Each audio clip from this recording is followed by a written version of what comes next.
Hi, and welcome to What's Happening Around Town for the month of April 2018. I'm your host, Stephanie Tevis.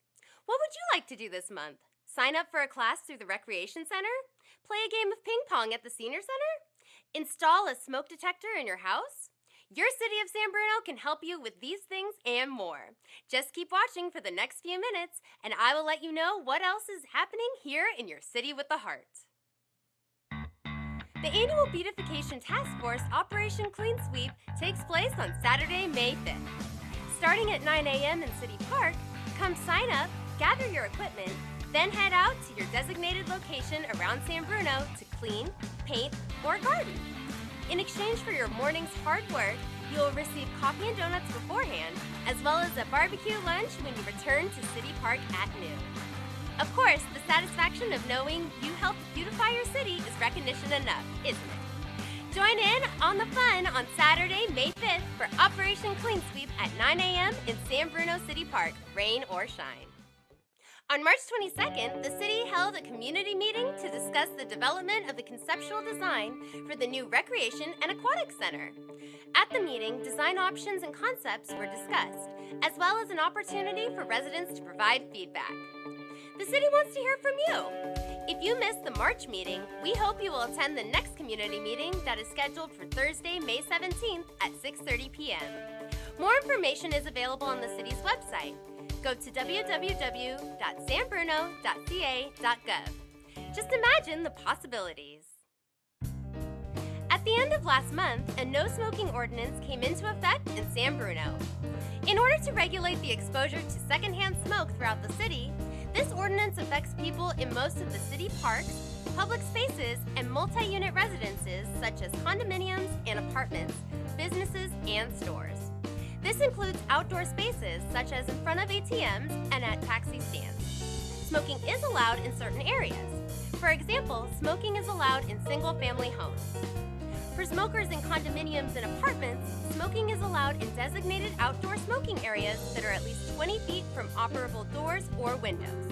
And smoking is allowed on streets, sidewalks, and other outdoor areas, provided they are at least 20 feet from operable doors or windows where smoking is prohibited. This ordinance applies to any lighted tobacco or nicotine product, weed or plant, whether delivered by cigarette, pipe, cigar, or electronic device, commonly known as vaping. To learn more about the no smoking ordinance in San Bruno and how it will affect you, go to the city's website at www.sanbruno.ca.gov. On the front page under What's New, you will find an article with more information. Each day, 7 people die in home fires nationwide. Sadly, most of these are children and seniors. Many of these deaths are in homes that didn't have smoke detectors. With these statistics in mind, the San Bruno Fire Department has partnered with the local Red Cross to host a free smoke detector installation event on Saturday, April 28th. From 10 a.m. until 2 p.m., residents in the Bel Air School neighborhood are invited to come to the school cafeteria to receive free smoke detectors. If you don't have smoke detectors in your home and you want help installing new ones, call the American Red Cross prior to April 28th at 415-427-8153. You can sign up for a scheduled time on Saturday, April 28th, or for another date. And if you are interested in volunteering to assist in installations, the volunteer training starts at 8 a.m. Saturday, April 28th. Every house should have a smoke detector in each bedroom, in the kitchen, in every hallway, and on each floor if it is a multi-story house. Want more information? Visit the Red Cross website address that is on your screen. I'm always looking for a good book to read. Are you that way too? If so, come to the Friends of the San Bruno Library book sale on Saturday, April 28th. Starting at 10 a.m., the downstairs community room will be floor-to-ceiling books for you to buy. Bring your own shopping bag, and for only $7, fill it up to the brim with books. Or, if you would prefer, you can purchase individual books. Forgot your bag? Don't worry. You can buy a Friends of the Library tote bag. The Friends of the San Bruno Library book sale on Saturday, April 28th from 10 a.m. until 2 p.m. Join in on the fun! And also on Saturday, April 28th, The Dia de los Niños, Dia de los Libros multicultural celebration of children and books will be held from 1 until 5 p.m. at Rotary Pavilion in City Park. Free books will be given to children as long as supplies last. Live music, face painting, arts and crafts, and more fun is in store for the whole family. Come to Dia de los Niños, Dia de los Libros on Saturday, April 28th. If you have homework, no matter your age, we have help. Tutor.com is online learning support for kids and adults. All you have to do is go to the library's website at www.sanbrunolibrary.org, log in with your library card, and get the help you need.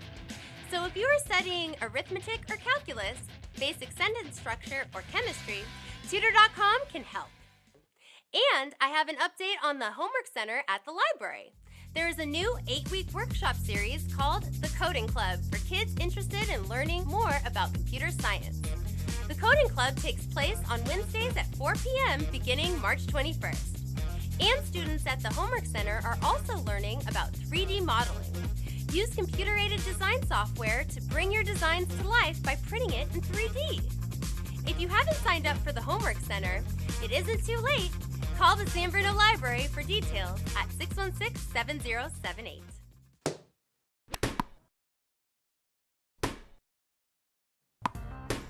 If you want to hang out by the pool all summer and get paid for it too, there's still time to sign up for the lifeguard training class at the end of the month.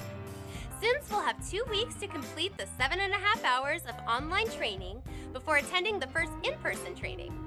Students must be 15 years old by the time the class is completed. You must be able to swim 400 yards, tread water for 2 minutes, as well as retrieve a 10-pound weight from the bottom of the pool. The deadline to register for the April 28th and 29th in-person 2-day class is April 13th. For more questions about the lifeguard training, contact Jackie at 616-7184. Maybe it's because you need it for work, or perhaps you have small children in your home. Whatever the reason, it is always good to know CPR. And you're in luck! The San Bruno Fire Department is hosting a community CPR class using the American Heart Association curriculum. You will learn adult, child, and infant CPR, as well as how to use an AED, the automated external defibrillator found in many public buildings. You will also learn how to help someone who is choking. This fun and interactive class will make you feel comfortable assisting in case of an emergency. There's no minimum age requirement. However, you must be strong enough to properly perform CPR. You will receive a CPR certification card at the end of the class. Sign up for the CPR and AED training class through the Recreation Department as you would any other recreation class. Come to the Senior Center for entertainment, to socialize with other seniors, and to learn and have fun. On Friday, April 20th, the biannual Senior Variety Show and Lunch takes place starting at 10:30 a.m. Hosted by the ever-popular Raoul Epling, watch your friends and neighbors sing songs, dance, and tell jokes. At noon, a chicken cordon bleu lunch will be served. This show sells out quickly, so reserve your tickets now at the Senior Center front desk. And be sure to get there early for a good seat. The Senior Variety Show at the Senior Center on Friday, April 20th, starting at 10:30 in the morning. If you feel like dancing the night away, how about dancing the afternoon away instead?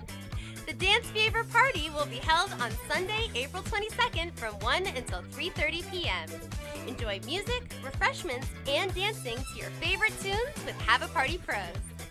Come spend the afternoon with your friends and have some fun. The Dance Fever Party on Sunday, April 22nd from 1 until 3:30 p.m. at the Senior Center. Learn how to keep yourself safe from getting scammed. Come to the free presentation given by Pearl Yan from the Better Business Bureau on Wednesday, April 25th from 10:30 until 11:30 a.m. This presentation is free and no registration is required. And while you are here, why don't you stay for lunch? Are you worried that you or a loved one is starting to lose their memory? Come learn about the basics, memory loss, dementia, and Alzheimer's disease on Wednesday, April 11th. Michelle Lai from the Alzheimer's Association will start a discussion at 11 a.m. on the differences between normal aging and dementia. She will talk about Alzheimer's and related disorders and how to manage the disease. While this presentation is free, pre-registration is required. The basics: memory loss, dementia, and Alzheimer's disease, a discussion on Wednesday, April 11th from 11 until noon. Starting in 2017, the San Bruno Community Foundation has been giving community grants of up to $25,000 to local organizations to improve our community. The San Bruno Police Department applied for one of these grants to cover a portion of the Officer Resiliency and Mindfulness Program. It has been found that mental and emotional health are necessary for sustaining a positive, healthy lifestyle. When police officers suffer from poor mental and emotional health, citizen complaints against them go up, performance goes down, and oftentimes, officers are not as effective as they could be. The San Bruno Community Foundation Board were so enthusiastic about the Officer Resiliency and Mindfulness Program, they decided to make a special grant to cover the cost of the entire program. We spoke with Officer Ryan Johansson, whose idea the program is. Let's hear what he has to say. I was fortunate enough to meet Richard Gorling probably a couple of years ago when he was featured on Mindful magazine. And he was actually sitting in a police uniform in the lotus position, which immediately caught my attention. And he had been really trying to champion this effort to bring mindfulness practice to the law enforcement profession. And in keeping communication with him, I started to kind of notice that this would be a really good fit for trying to bring that type of program to San Bruno at some point. And this grant has just made that a reality sooner than I had even hoped. Conventionally, police departments utilize what we call a peer support model to ensure that they're providing some support and guidance for some of the more difficult things that police officers deal with in their job over the years. Traditionally, this has been a very reactionary effort, meaning that we essentially appoint staff to man the peer support team, and then when something difficult occurs, say a shooting or a difficult traumatic incident where they witness the loss of a life of someone in the field, peer support says, well, when that happens, let's reach out and try to make sure we have professional counselors and clinicians and friendly support available to these officers when it occurs. And we're now looking at the fact that we probably need to prepare officers for those difficult moments before they occur and provide them with some tools to make sure that they're prepared to take care of themselves when those types of things happen. In San Bruno, we generally enjoy a very good, productive relationship between the community and the police department. At the same time, police officers are human beings, and even the best officers in a city like San Bruno have bad moments and bad days. And we may not treat a victim with the kind of respect that they deserve because of a call we were on beforehand that caused frustration. And I think that giving an officer some tools to kind of recognize when maybe they have those bleed overs from previous situations will reduce those. It will cause them to be at their best more often. And I'm extremely thankful towards the San Bruno Community Foundation and their forward-thinking willingness to consider this, and not just to consider the initial request for funding, but then to see the opportunity here to get an entire department through this. I couldn't possibly thank them enough. Congratulations to the San Bruno Police Department on receiving this grant. If your nonprofit organization has a project in mind, look on the San Bruno Community Foundation's website for next year's grant opportunities. They will begin the application process this coming fall. I'm so glad you joined me for the April edition of What's Happening Around Town. I'm Stephanie Tevis. See you soon.